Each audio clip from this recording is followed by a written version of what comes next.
Fenomena ulat jati di Gunung Kidul dijadikan kuliner lokal, begini penjelasannya terkait haram dan halal. Beberapa pekan lalu, warga Gunung Kidul, Jakarta, dihebohkan oleh serangan ulat jati yang kemudian diolah jadi makanan oleh masyarakat setempat. Memasuki musim hujan, ribuan ulat jati memang kerap kali muncul bergelantungan di pohon hingga masuk ke halaman rumah.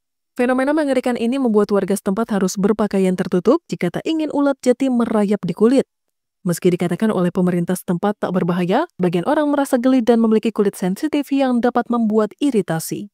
Sehingga kemunculan ribuan ulat jati ini cukup meresahkan, apalagi banyak wisatawan yang merasa terganggu dengan fenomena ini. Namun bagi sebagian warga setempat, kemunculan ulat jati ternyata membawa berkah karena bisa dijadikan kuliner lokal. Biasanya, ulat jati tersebut ditumis dengan beragam bumbu sebagai lauk makan nasi. Menurut warga yang memakan ulat jati ini, rasanya gurih dan enak serta tinggi protein. Namun, timbul pertanyaan dari warganet tentang status halal dan haram memakan ulat jati, karena bagi sebagian besar orang, hewan tersebut bisa dikatakan menjijikan. Dalam agama Islam, jika ada sesuatu yang menjijikan maka itu adalah najis. Jadi, jika ada orang menganggap ulat jati menjijikan, maka hukumnya haram. Tapi jika ada yang merasa tidak menjijikan, maka diperbolehkan memakannya. Terlepas dari halal dan haram, ada yang lebih utama dari itu, yakni soal berbahaya atau tidaknya hewan itu untuk dimakan. Dalam beberapa mazhab, karena yang boleh dimakan tanpa disembelih hanya ikan dan belalang. Jadi, jika mengkonsumsi binatang, kecuali kedua hewan itu tanpa disembelih, maka akan menjadi binatang mati yang hukumnya haram untuk dimakan.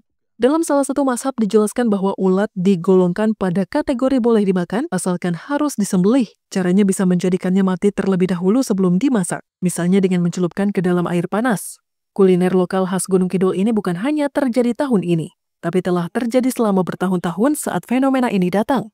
Meskipun bisa dikatakan kuliner ekstrim seperti yang ada di street food Thailand, tapi bagi penduduk setempat makanan dari ulat jati adalah hal biasa. Fenomena ulat jati sendiri adalah hal alami yang terjadi setiap tahun di Gunung Kidul karena pergantian dari musim kemarau ke hujan. Ulat jati biasanya akan bergelantungan dan saat waktunya tiba, mereka akan menjatuhkan diri ke tanah untuk mencari tempat persembunyian yang aman di tanah. Biasanya mereka akan berada di balik dedaunan dan bebatuan yang nantinya akan berubah jadi kepompong. Pemerintah setempat meminta masyarakat dan wisatawan tak mengganggu habitatnya karena mereka bukan hewan berbahaya. Fenomena ini juga tak akan berlangsung lama karena ulat jati memiliki fase hidup sekitar 12 hari sebelum menjadi kepompong dan kemudian puasa beberapa bulan hingga menjadi kupu-kupu.